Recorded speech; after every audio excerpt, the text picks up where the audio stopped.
What's up, guys? Caleb with Black Pearl Media. Thanks for stopping in on this video. This is going to be a little bit more informal than my normal videos because I want to tackle a subject that I don't know if I could really do a really interesting long form video on, but it's a little bit too much for a short. This is in regards to something that is heavily talked about in the VQ community, and if you do have a 350Z, if this hasn't happened to you yet, it might happen to you in the future. It does seem to be a trending issue, and that is the valve covers.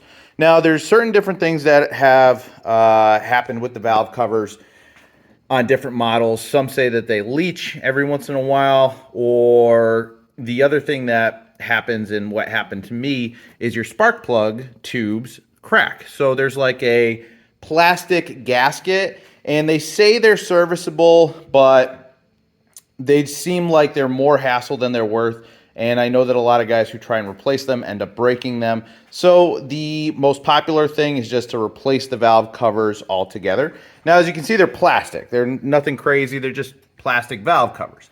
Now, they're expensive. They're expensive to get OEM ones or go through Z1. Actually, let me show you what the prices are. Check this out, guys. This is why it's so controversial, because the OEM valve cover gaskets that everybody says you have to buy are $439.99 on Z1 Motorsports. But the Amazon ones, check this out, $91.99.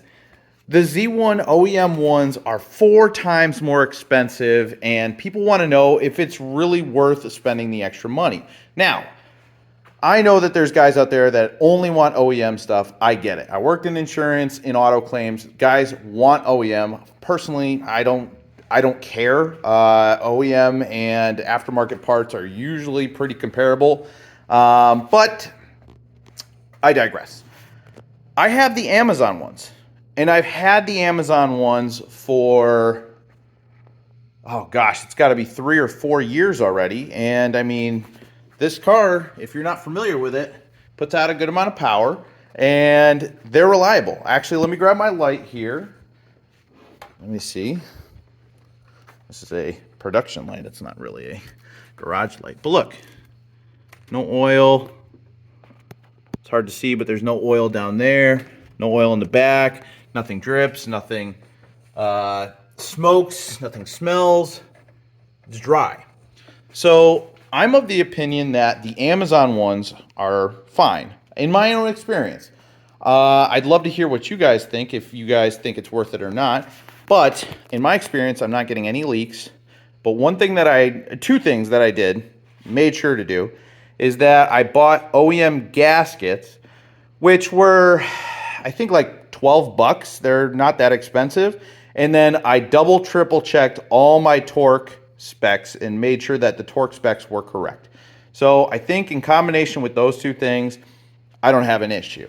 So there's this whole debate on whether you should go with Amazon and save a few bucks, or only OEM. There's the only OEM guys, and the guys who are like, I don't know, I don't really see the point of spending 4 times as much money on a piece of plastic with a gasket. And that's kind of the boat I'm in, and maybe I'm totally wrong about that, but if there's other people like me that kind of think the way that I do, I could save that 300 and however many dollars, $350, and put it towards something else. So that's my thoughts on it. I'd love to hear what you guys think. She's running great. No oil spill, no nothing. Maybe I'm a fluke. Have you guys had this happen before?